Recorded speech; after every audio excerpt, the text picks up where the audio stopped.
Olá, muito bom dia, seja bem-vindo, que Deus o abençoe nessa manhã.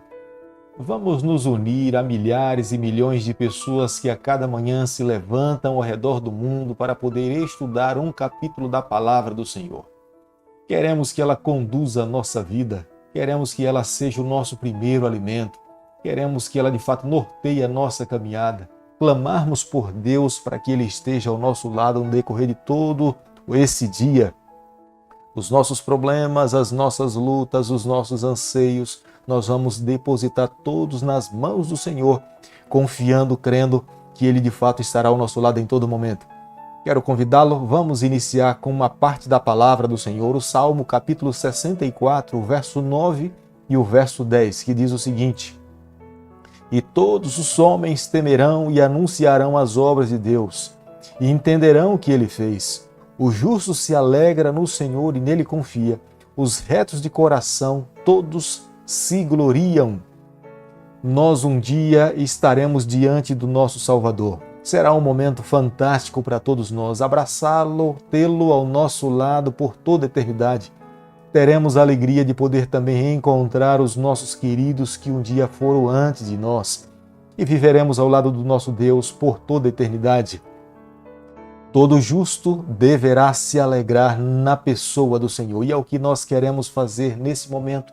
Entregar nas mãos de Deus todos os nossos anseios, problemas, dificuldades e lutas nas mãos do Senhor, crendo, confiando que Ele irá solucionar todos os nossos problemas. Mas como nós temos um objetivo, que é estudarmos um capítulo da Palavra de Deus a cada manhã, quero convidá-lo porque nessa manhã nós iremos abrir a Bíblia no livro de Números, capítulo 5, o verso 2. Ordena aos filhos de Israel que lancem para fora do arraial todo leproso, todo que padece fluxo e todo imundo por ter tocado em algum morto. Aproximadamente cerca de 2 milhões de pessoas saíram do Egito e estavam indo para a terra prometida por Deus, que era a terra de Canaã, terra que mana leite e mel.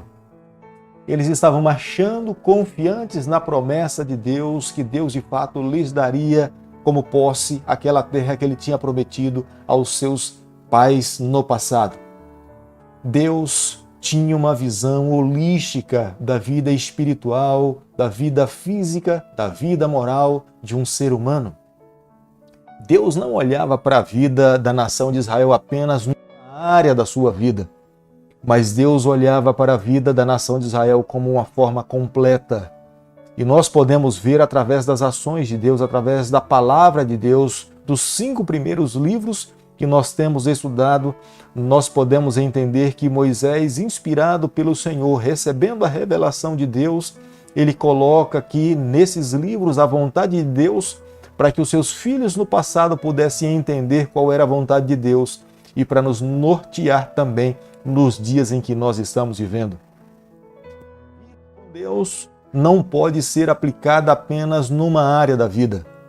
Vida com Deus envolve oração, estudo da Bíblia, cuidarmos da nossa saúde, cuidarmos dos nossos relacionamentos e cuidarmos também da nossa vida moral. Tudo isso faz parte da vida religiosa e era isso que Deus estava ensinando para a nação de Israel. Deus não queria que o seu povo tocasse num cadáver, porque ao tocar no cadáver corria o risco de ser contaminado. E se alguém fosse contaminado e voltasse para o acampamento, a enfermidade poderia se alastrar para todas as outras pessoas que compunham a nação de Israel e, consequentemente, seria uma epidemia dentro da nação dos israelitas. Tendo a certeza de uma coisa, que um dia, quando nós estivermos ao lado do nosso Deus por toda a eternidade, nós não teremos esse tipo de problema, porque lá não haverá morte. Lá não terá decepção nem tristeza. Todos nós viveremos para todo sempre. Portanto, ninguém terá uma lei que vai lhe impedir para tocar no morto, porque morto ali, cemitério ali, não haverá. O livro de Números, capítulo 5, o verso 6, diz o seguinte: Dize aos filhos de Israel: Quando homem ou mulher cometer algum dos pecados em que caem os homens, ofendendo ao Senhor, tal pessoa é culpada. Nós sabemos que alguém pode diretamente pecar contra Deus. E essa pessoa deve ir diretamente ao Senhor, abrir o seu coração, confessar o seu pecado, pedir perdão, e a palavra de Deus é enfática que Ele nos perdoa. Mas quando nós ofendemos ao nosso semelhante, nós também estamos ofendendo a Deus. Ele estava deixando muito claro isso aqui na sua palavra. Quando nós magoamos alguém, quando nós ferimos os nossos semelhantes, as pessoas que estão ao nosso lado, nós também estamos ofendendo a Deus. Por isso que é necessário diretamente irmos a Deus, mas é necessário também irmos às pessoas que nós ofendemos. Alguém pode sim diretamente ofender a Deus e exclusivamente só pedir perdão a Deus. Mas quando nós ofendemos as pessoas, é necessário pedir perdão às pessoas e também nos voltarmos para Deus e confessarmos o nosso pecado a Ele e pedirmos perdão por essas faltas. Isso nos faz entender da importância dos nossos relacionamentos nos dias em que nós estamos vivendo. Deus espera que os seus filhos nessa terra vivam como um corpo de Cristo. Nós precisamos viver uma vida unida. Nós precisamos amar a todas as pessoas. Nós não podemos fazer acepção de pessoas porque a visão divina para a raça humana, ela de fato é holística. Deus olha para o ser humano como um todo e Ele espera que nos nossos relacionamentos nós possamos tê-los saudáveis, felizes, para que nós possamos. Números capítulo 5, o verso 12, diz o seguinte: Fala aos filhos de Israel e dize-lhes: se a mulher de alguém se desviar e lhe for infiel. Deus, aqui nessa parte da Bíblia, estava protegendo as mulheres. Ele queria ser o juiz dessa sentença. Naquele período, uma cultura completamente machista, onde os homens dominavam todas as coisas, as mulheres, em alguns momentos, se tornavam um objeto nas mãos dos homens. E Deus não queria que fosse dessa forma. Aqui nós já podemos compreender que o amor de Deus é igual para um homem e para com uma mulher e para com as crianças. Mesmo numa época ou numa cultura onde as mulheres e as crianças eram rejeitadas, o olhar de Deus já era holístico, completo. Ele amava a todos, ele não fazia acepção de pessoas, ele não discriminava nenhuma classe. E nessa parte da Bíblia, Deus estava protegendo as mulheres.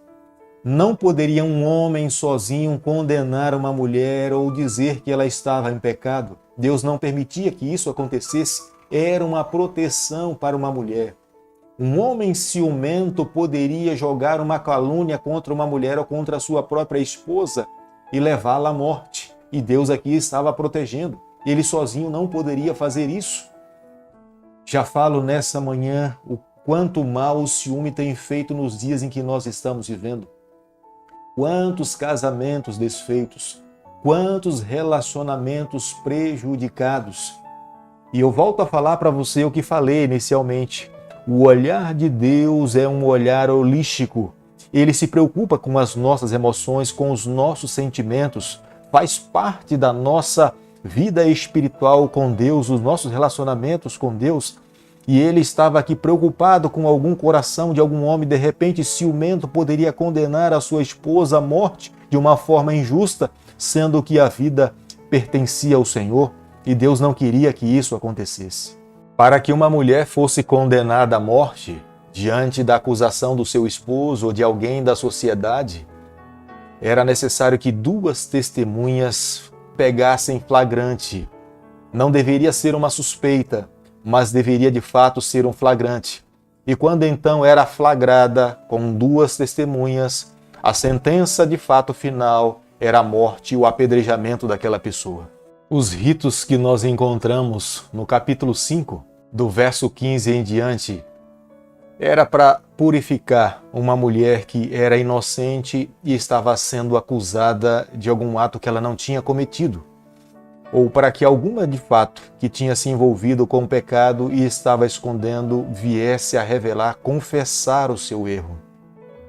Esse rito nos faz lembrar que se nós mesmos não soubermos lidar como Deus nos orienta que devemos lidar com o pecado, é da mesma forma aquela mulher que era culpada, ela teria que carregar a sua iniquidade.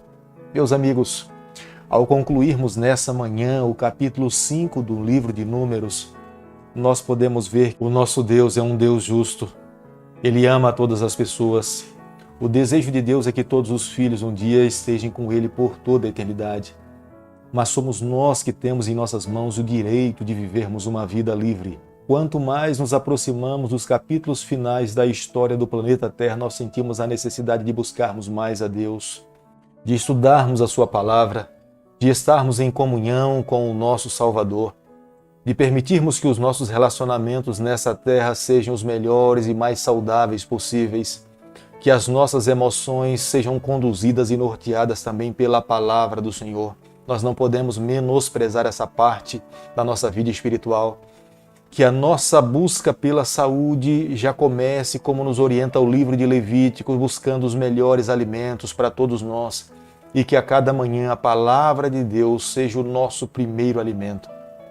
Vivendo dessa forma, tenho certeza que os olhos do Senhor, que a bênção de Deus estará sobre a nossa vida, para que a cada dia nós vivamos uma vida vitoriosa no Senhor. Querido Pai, nas Tuas mãos nessa manhã nós nos colocamos, nós confessamos as nossas falhas, reconhecemos as nossas limitações. Fica conosco no decorrer desse dia da nossa vida, é o nosso pedido, é a nossa oração, e nós fazemos em nome de Jesus.